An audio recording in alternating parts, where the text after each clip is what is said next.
Assalamualaikum warahmatullahi wabarakatuh. Suara saya kedengaran nggak? Dengerin Pak, Kedengaran ya. Baik, materi udah saya sampaikan di learning ya, tinggal dibaca aja. Eh, Bentar.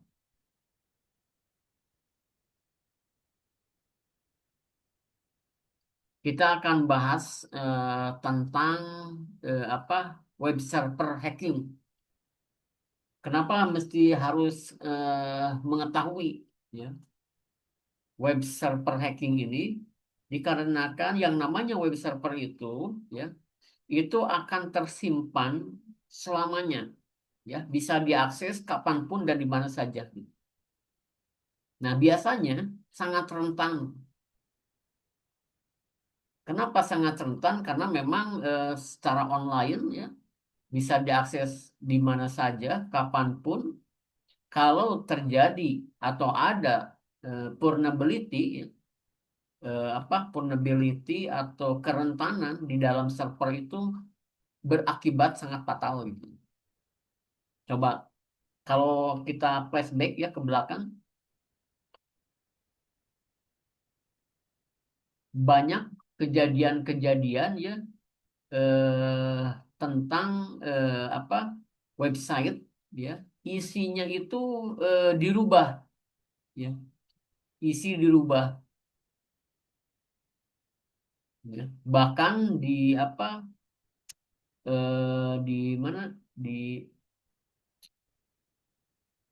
salah satu organisasi gitu ya, websitenya diisi dengan kata-kata yang tidak senonoh gitu ya. Ini coba kita lihat ya. Bentar, ini kalau di sini bisa nggak ya? Kalau di sini aja. Ini di sini coba ya. Nah ini ya. Coba kita lihat.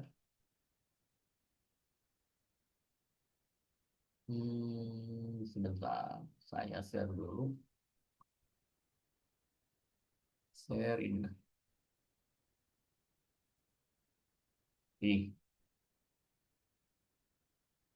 kita lihat ya. Eh, Coba kasus eh, hack.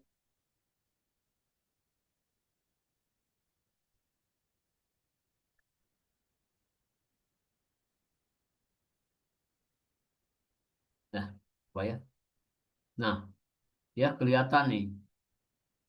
10 kasus hacking paling menggemparkan di Indonesia. Coba ya kita lihat. Ini kelihatan nggak? terlihat Pak, Kelihatan ya. terlihat.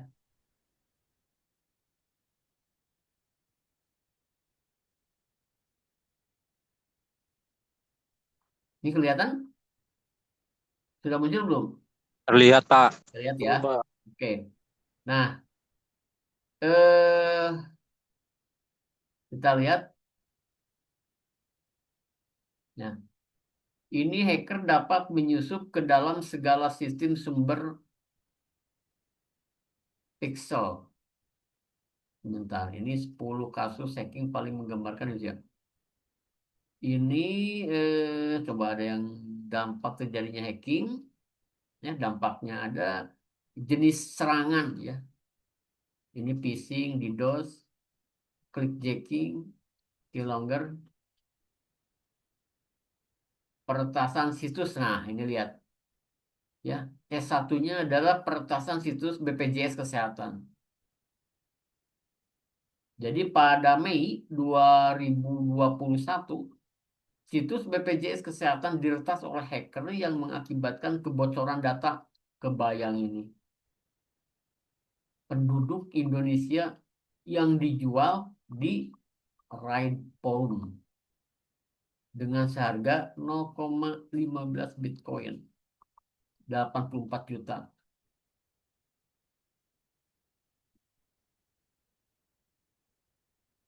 Nah, ini seiring dengan kan BPJS itu kan kalau nggak salah itu sudah didigitalkan ya. Jadi sudah bisa diakses ya dengan ponsel dan lain sebagainya. Jadi ini menunjukkan bahwa kita mau nggak mau harus seiring atau sejalan dengan perkembangan zaman. Satu, ya, semuanya akan digital, ya, semuanya akan digital, ya. Contohnya dulu waktu saya kuliah itu tidak ada yang namanya sistem informasi akademik boro-boro, ya. Jadi kalau mau bayar ya bayar, masuk datang ke kampus, kemudian bayar dikasih kwitansi, ya. Jadi kwitansi kemudian nanti dipegang, kemudian ya selanjutnya begitu. Kita datang, masuk ke kelas, kemudian belajar, ya. Masuk ke kampus, masuk ke perpustakaan, kemudian baca-baca buku, kemudian baru pulang ke rumah, sudah sore, bahkan kemalaman gitu, ya. Yang habisnya di jalan gitu, ya. Habis waktunya di jalan. Nah, ini menunjukkan bahwa tren teknologi, ya, atau tren kehidupan, ya, dunia ini akan semuanya digital, ke arah digital. Namun, ya, dengan menujunya ke arah digitalisasi itu tidak diimbangi dengan keamanan, ya. Jadi kita terus aja digitalisasi, digitalisasi. Oh, sekarang nanti kulkas itu nanti akan ada apa? IoT-nya. Berarti kan sudah digital, bisa diakses kapanpun dan dimanapun gitu, ya. Kebayang itu kulkas itu. Jadi kalau misalnya berpergian, kemudian dah mati lampu, kita cek kulkasnya otomatis mati. Kemudian kita bisa menghidupkan lampu, lampu rumah, ya. Apabila kita lupa, ya, berpergian jauh gitu, ya. Kemudian lupa mematikan kompor. Nah, kompor juga nanti suatu saat pasti akan digitalisasikan, ya. Bisa menghidupkan kompor dari jarak jauh, kebayang ya. Kemudian semua perangkat, ya, semua perangkat akan masuk IoT, ya. Tapi ternyata, ya, akan ada perkembangan IoT besar-besaran, maka dibuatlah IP address sebanyak mungkin. Karena IP address atau IP public sekarang sudah penuh, ya. Ibarat plat nomor, ya, plat nomor kendaraan, jika sudah penuh kan harus ditambah, ya. Yang asalnya belakangnya 2 huruf gitu, ya, sekarang jadi 3 huruf. Kemudian nanti nambah lagi 4 huruf, 5 huruf, dan lain sebagainya. Angkanya 4. Depannya bisa 2, bisa 1. Nah, ternyata ada kasus jaringan. Ternyata di jaringan itu apa? Di jaringan, ya, memang tidak didesain untuk security, tidak. Contoh ya, misalnya, coba dulu waktu adanya network jaringan gitu, ya, di ARPA itu kan digunakan untuk tentara, ya, sebagai ya, apa, interkoneksi jaringan tertutup gitu. Kemudian dikembangkan menjadi menjadi interkoneksi di seluruh dunia, ya. Jadi idenya dari situ, kemudian dipakai sampai sekarang, kemudian berkembang wireless. Wireless itu paling lemah gitu. Wireless itu bagus, bisa cepat, nggak usah narik-narik kabel gitu, ya. Saya pergi ke apa kan namanya, ke kafe dan lain sebagainya, nggak usah bawa-bawa kabel atau disiapkan kabel, ya, itu bisa internetan gitu. Nah, ini memang harus diimbangi gitu. Nah, kemudian kasus-kasus seperti ini, ya, eh, ada yang namanya apa, peretasan situs BPJS kesehatan, kemudian kebocoran data asuransi BRI Life, kan kebayang, ya. Kenapa bisa bocor gitu, ya? Karena memang asuransi Bri Life ini mungkin disimpan server secara online gitu supaya mudah diakses. Kemudian serangan di page website sekretariat Kabinet RI. Jadi website. Nah, ini serangan DDoS ya. Kemudian kebocoran data eh, Kemenkes gitu ya. Kemudian serangan hacker pada tiket.com dan Citylink. Ya. Kemudian data pengguna Topet bocor ke dark web. Kebayang kan? Siapa yang masuk ke Tokopedia atau ke Shopee online atau yang lainnya itu pasti diminta data, ya, data-data sensitif gitu. Kemudian pembobolan database Polri, peretasan channel YouTube, waduh, channel YouTube BNPB, serangan ransomware terhadap Bank Syariah Indonesia. Ini baru, coba kalau kita lihat runut ya, ini tahun 2023, ini 2021, berarti selang 2 tahun ya, ya, selang 2 tahun ada 2021, kemudian 2020, selang nggak jauh dari setahun, nggak nyampe setahun. Kemudian 2016, nah ini agak lama, 4 tahun. Nah, kemudian ini 2021 lagi, 2020. Nah, sekarang banyak kasus ya, yang akhir-akhir ini adalah kasusnya ya APK, ya APK undangan gitu ya. Nah, ini sebetulnya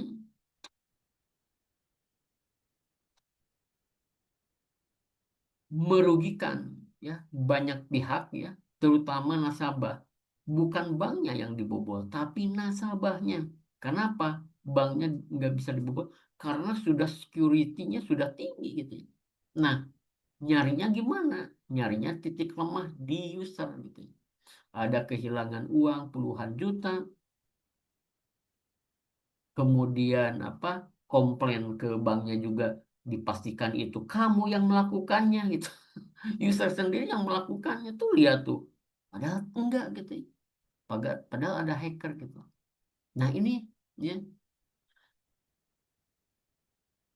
bahayanya gitu ya. Jadi harus diimbangi itu. Kenapa? Karena pengetahuan hacker justru lebih tinggi ya, cepat atau berkembang dibandingkan dengan si pembuat aplikasinya gitu.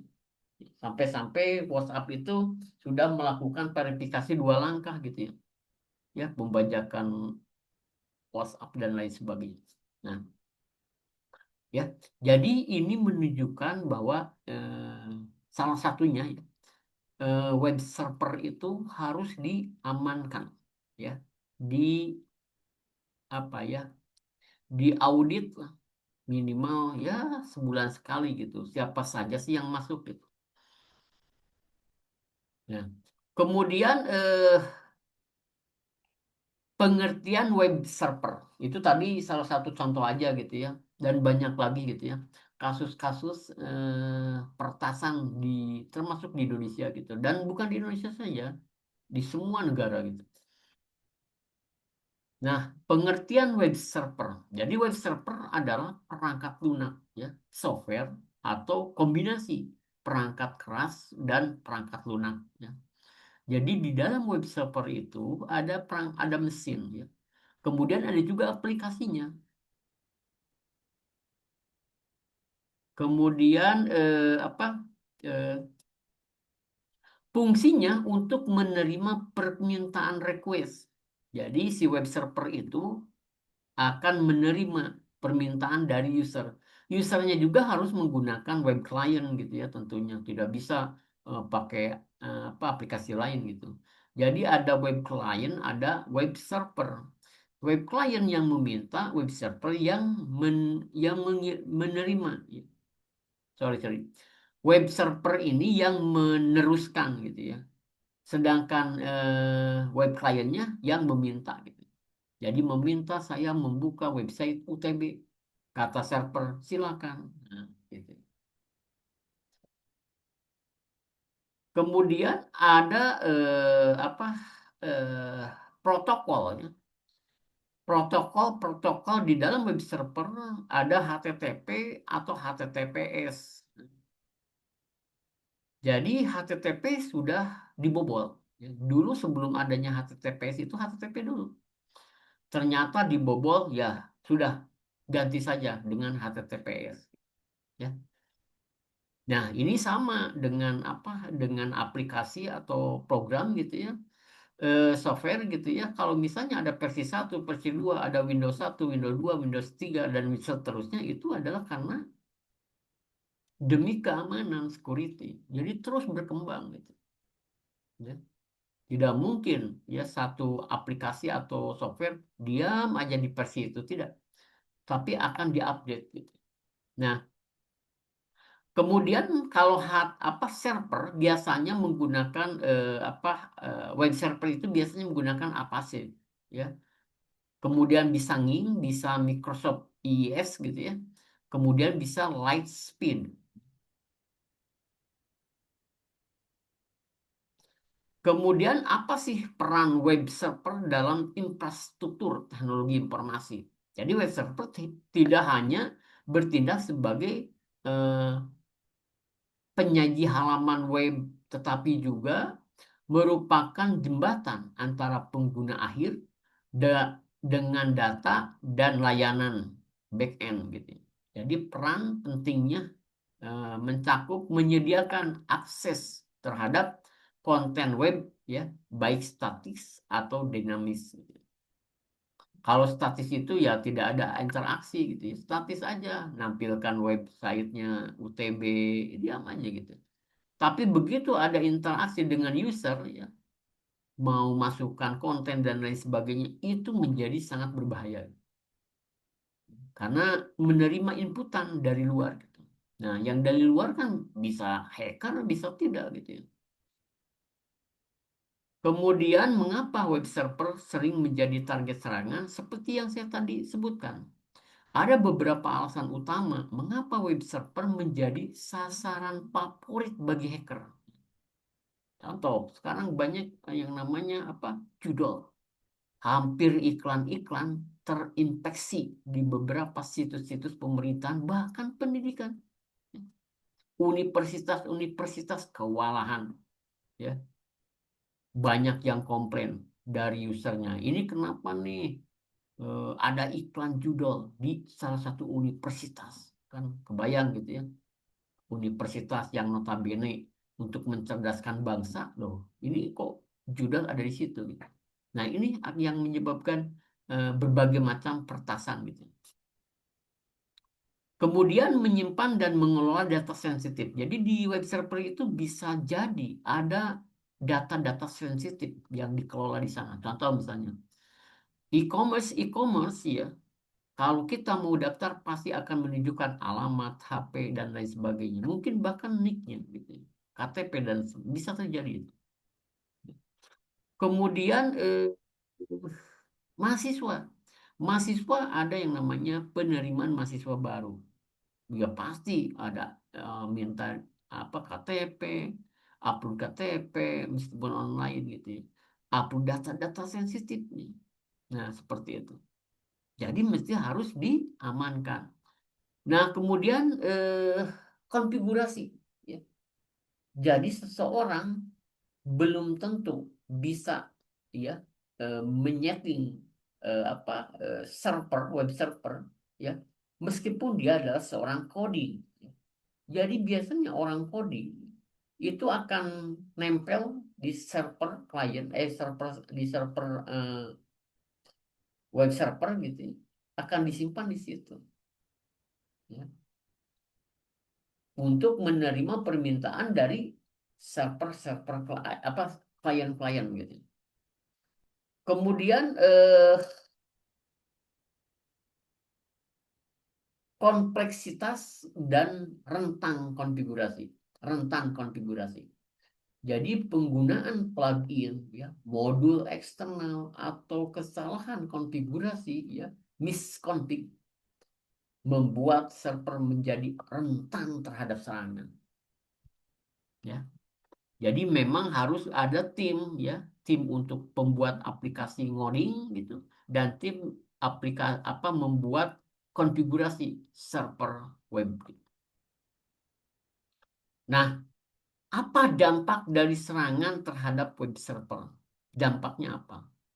Ketika web server berhasil diserang, konsekuensinya bisa sangat merugikan. Kenapa? Satu, data breach. Pencurian data pengguna dan informasi perusahaan.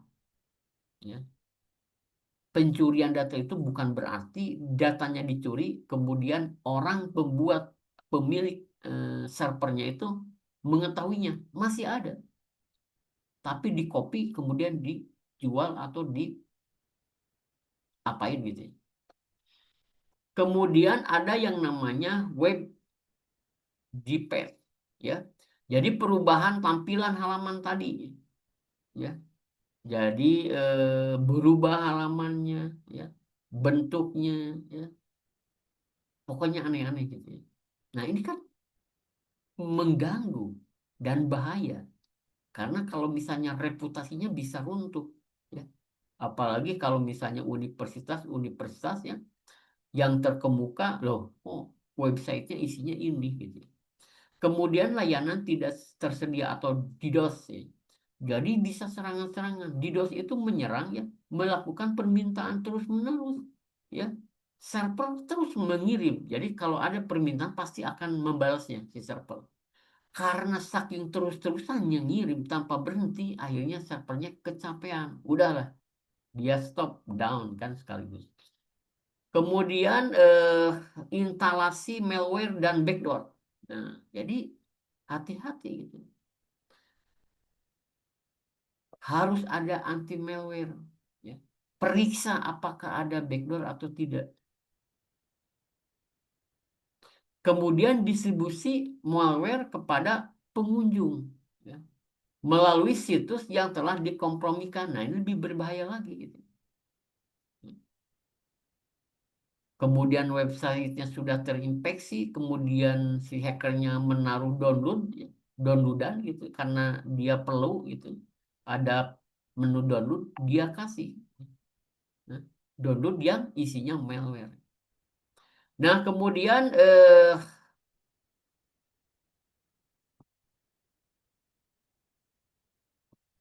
apa lagi ya? Ini apa?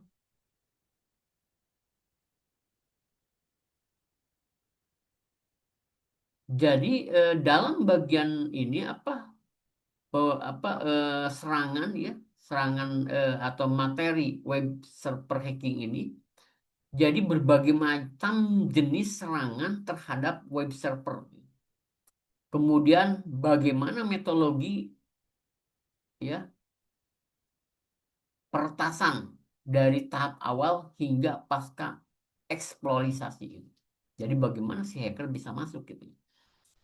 Kemudian serangan terhadap web server merupakan langkah awal yang sangat strategis dalam mengeksploitasi infrastruktur jaringan ya. Jadi bisa ketahuan gitu ya, ya isinya gitu. Nah, ini sebetulnya rentan karena ada inputan gitu. Gara-gara ada inputan sehingga dia menjadi rentan gitu. Jadi jangan sekali-kali menyimpan link misalnya e-learning di dalam satu website gitu.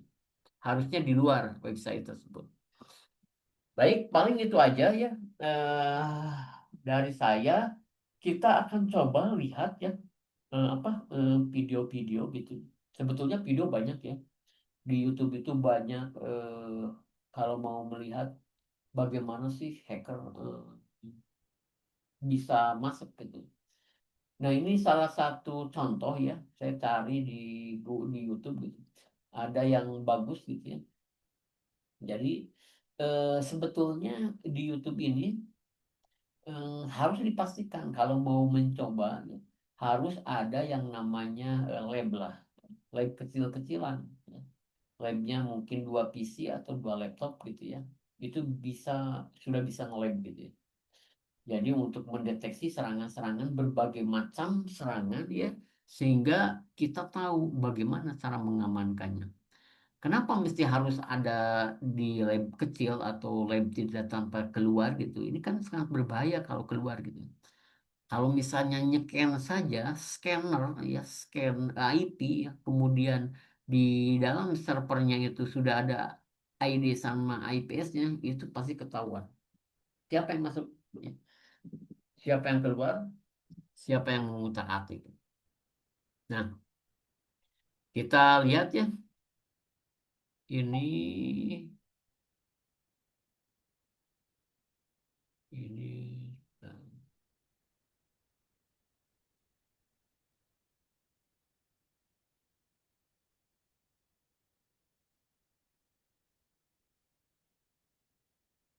saya stop dulu. Ini saya masukin video. Video ini. Ini videonya. Coba ya saya. Ini sebetulnya memang apa video ini sangat teknis sekali gitu. Tapi tidak usah di apa, tidak usah bingung gitu ya. Ini menjelaskan saja bahwa untuk apa langkah-langkah untuk seorang hacker masuk ke dalam website itu langkahnya seperti ini gitu ya. Jadi nggak usah apa bingung gitu. Ini wah ini terlalu teknis gitu ya. Seperti itu. Baik, sudah kelihatan belum YouTube-nya? Belum muncul, Belum, Pak. Pak. Belum Belum, muncul, belum Pak. muncul. Nah, yang muncul gimana ini? Ini. Nah ini. Ya, kita nonton dulu sebentar aja. Ini sampai jam berapa? Sampai jam 10 pas, Pak. Jam 10 pas ya. Lumayan lah setengah jam lagi ya. Nah, ini salah satu video ya. eh, Bagaimana mau menyeken ya. Jadi eh, menggunakan Kali Linux ya. Jadi untuk menginstal Kali Linux itu bisa digunakan apa menggunakan VirtualBox ya jika menggunakan laptop atau Windows gitu. Nah, kemudian diinstal Metasploit-nya. Metasploit itu adalah salah satu server yang dirancang dengan penuh vulnerability. Jadi sangat-sangat riskan dibuat seperti itu. Nah, ini untuk mempelajari bagaimana ya seorang hacker bisa masuk gitu ya seperti itu. Baik, eh, jadi kalau mau coba jangan nyoba-nyoba nyeken apa nyeken UTB gitu ya, website UTB atau yang lain jangan. Nanti kena undang-undang IT gitu. Jadi gunakanlah ini. Misalnya Windows gitu ya, kita punya Windows gitu ya. Ya sudah diinstal aja Windowsnya di VirtualBox. Kemudian di bridging gitu ya, di bridge networknya sehingga bisa di ping langsung aja tembak ke apa dijalankan si apa Windowsnya kemudian scan apa yang terjadi kemudian coba install Linux juga ya kemudian di scan apa yang terjadi ya yang jelas eh, Windows itu ya banyak celahnya yang terbuka. Kenapa terbuka? Karena by default. Jadi kalau misalnya saya mau menyeting server Microsoft IIS ya, itu di potnya terbuka semuanya. Pot pot itu ada 6.000 loh. Jangan dikira sedikit, 6.000. Ya, ibarat kita punya rumah, ada jendela, ada atap ya. Kemudian ada ruang tamu dikasih pintu, kemudian ada ruang ya tuh ruang keluar gitu ya, dikasih pintu juga. Kemudian ke ruang keluar ada pagar juga gitu ya. Ya seperti itu. Baik, coba saya akan ini Kemudian ya. masukkan IP address dari Metasploitable Nah, tadi. dari awal ya. Sekarang kita sudah tahu IP address dari Kedengaran suaranya? Metasploitable. Kita bisa langsung melakukan Ada, Dengar, Pak. Pak. Terdengar. Kedengaran ya, Kita silakan. akan mulai dari basic scanning. Dinikmati dulu. Untuk melakukan basic scanning, kita ketik nmap, kemudian masukkan IP address dari Nanti kalau Metasploitable ada tadi, iklan-iklan ya, yaitu saya skip ya. 192.168.209 dan 146. Kemudian tekan enter. Nah, sekarang kita sudah bisa melihat hasil scanning dari Metasploitable. Kita lihat dari atas. Di sini ada IP address dari Metasploitable. Dan di bawahnya ada keterangan house is up. itu artinya Metasploitable sedang aktif. Dan di bawahnya lagi ada keterangan not shown 977 close TCP port. Ya, jadi ada 977 close TCP port yang tidak ditampilkan di sini. Sedangkan yang ditampilkan itu hanya port yang terbuka. Jadi ada beberapa port yang terbuka yang bisa kita lihat di sini. Dan ini artinya Nmap men-scan secara default sebanyak 1000 port ya. Sebenarnya ada lebih dari 1000 port. Ada banyak sekali port, yaitu sekitar 65.000 port ya. Kita bisa cek di Google, misalnya kita sini cek di Google, kita ketik misalnya how many port ya.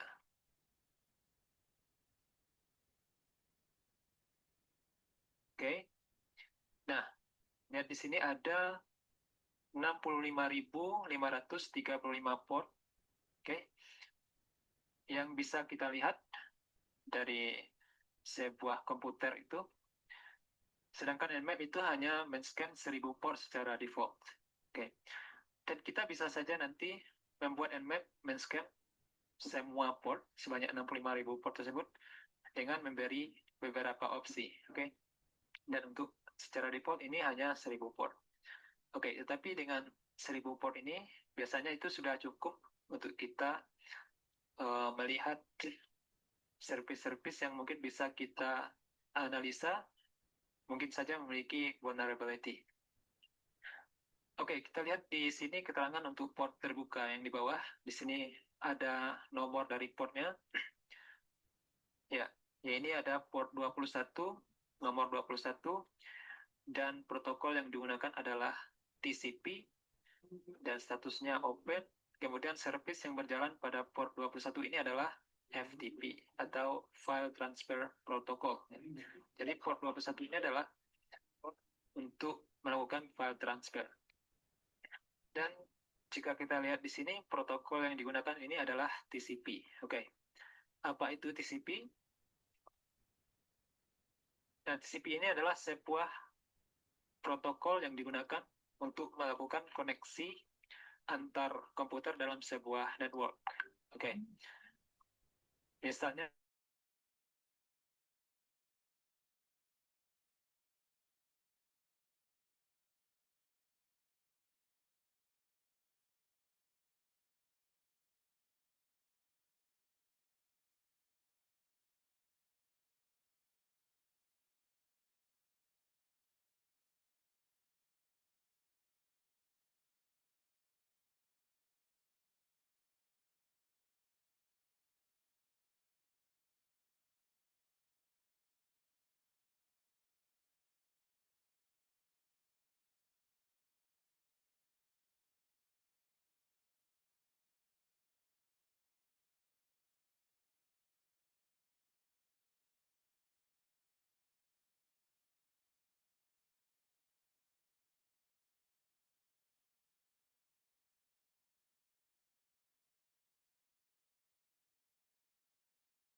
Maaf Pak, tapi sepertinya tidak ada suaranya ya Pak.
Maaf Pak, untuk videonya tidak terdengar Pak suaranya.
Laris dengan sales Oke, force tinggi. Kalian eh, dapat komisi. Ini penting banget cari komisi yang penjualannya jadi lebih ini dari apa 100% plus volume penjualannya yang tinggi. Bahkan kalian bisa cari barang dengan filter sedetail ini. Lalu apa kalian bisa namanya? cek riset konten. Kalian cari konten Ini dengan adalah salah open satu paling contoh tinggi aja ya. sebagai bahan referensi. Di sini ada banyak banget Salah data satu konten contoh yang aja. bisa sampai.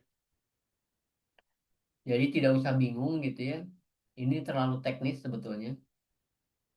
Jadi intinya ya, kalau kita mau nyoba ya, mau nyoba bahwa server ini layak atau tahan ya dari ancaman eh, orang-orang jahat gitu ya. Itu minimal ada beberapa port ya yang harus ditutup gitu ya. Dan mana yang harus dibuka. Nah, intinya kalau misalnya saya punya rumah ya, punya rumah. Nah, rumah itu kan banyak port-portnya, diibaratkan ya pintu-pintunya gitu ya. Kita masuk mau lewat pintu apa, pintu yang mana, kita masuk ke port yang mana gitu. Nah, biasanya port itu kurang lebih ada 6.000 kan, ada 6.000. Nah, 6.000 ini ya kan tidak semuanya dipakai gitu ya. Contoh misalnya untuk website itu di portnya 80 loh ya. Kemudian untuk telnet 21 portnya. Itu ada nomor-nomornya ya. Kemudian untuk SSH 22 gitu. Untuk apa? Untuk eh, apa lagi ya? Untuk misalkan untuk website ya, port 80 itu bisa di apa digeser atau diganti namanya apa portnya boleh nggak apa-apa ya. Tapi kalau diganti port ya untuk website berarti harus memasukkan menggunakan titik dua di belakangnya gitu ya. Portnya disebutkan gitu. Mungkin tidak mungkin kalau itu. Tapi untuk mengakses ya, mengakses apa? Mengakses server itu perlu port mesti harus dirubah gitu ya. Jangan defaultnya gitu ya. Kenapa jangan defaultnya? Biar tidak tahu gitu ya. Mungkin port 21 atau port 22 ya. Itu untuk telnet ya atau SSH gitu ya. Untuk mengakses server gitu, meremote server ya. Gunakanlah port-port yang tidak lazim gitu ya seperti itu. Nah, ini tadi menjelaskan bahwa dengan mau apa dengan scanning port ini bisa ketahuan gitu ya, pot mana yang kebuka, pot mana yang ketutup. Nah, ini sebetulnya ya si aplikasi ya Nmap ini kan namanya Nmap ya, Nmap. Nmap ini digunakan untuk membantu kita menyeken ya atau memastikan pot mana yang kebuka dan pot mana yang ketutup ya. Nah, kalau misalnya kita mau nyeken pot ya, pot mana yang terbuka, pot mana yang tutup, install aja ya satu Metasploit ya. Jadi install dulu VirtualBox-nya, kemudian di VirtualBox itu install Kali Linux-nya, kemudian install Metasploit-nya, kemudian install Windows coba ya. Jadi Metasploit ini gunanya untuk ya belajar gitu. Memang didesain sangat-sangat rentan gitu ya. Portnya terbuka, kemudian bisa diakses dan lain sebagainya. Pokoknya sangat rentan sekali. Silakan dicoba ya. Oh, begini kan hasilnya. Jadi gitu aja sih untuk memperlihatkan gitu ya. Tidak menjelimet, harus bisa gitu ya. Silakan kalau misalnya mau ada waktu silakan mengerjakannya gitu, ngecek gitu kalau punya lab gitu ya. Seperti itu, labnya gampang sekali, punya laptop diinstal VirtualBox, kemudian install Kali Linux, install Metasploit, install Windows, bandingkan ya dengan Linux ya, scan di Windows ya, pasti portnya akan kebuka. Kenapa sih kebuka? Karena memang defaultnya gitu ya, defaultnya kebuka ya. Kalau Linux defaultnya tertutup semuanya. Jadi kalau mau membuka akses Telnet 21 atau SSH 22 itu harus dibuka dulu gitu. Dikonfigur, dibuka baru bisa gitu. Nah, jadi seorang coding ya membuat aplikasi ya dengan menggunakan PHP dan lain sebagainya sudah jago, tapi nyeting web servernya itu sendiri harus ditangani oleh orang yang benar-benar ahli gitu ya. Jadi harusnya per tim gitu ya. Ada yang mencari kelemahan dari source code-nya ya. Jadi ngodingnya benar atau tidak, mungkin bisa ada inputan ya, inputan dari luar gitu yang tidak difilter sehingga si inputan itu memasukkan kode-kode program gitu ya. Sehingga bisa mengeksekusi atau menampilkan hal-hal error code yang muncul ya setelah dieksekusi gitu seperti itu. Nah, kemudian apa? UTS UASnya kapan nih UAS? Masih lama nggak? Ada yang tahu? Dimulainya tanggal dua puluh Berapa? satu Juli, Pak. dua Hah? puluh satu Pak. 21. Oh, 21 Juli, masih lama berarti. Nah, ada pertanyaan nggak?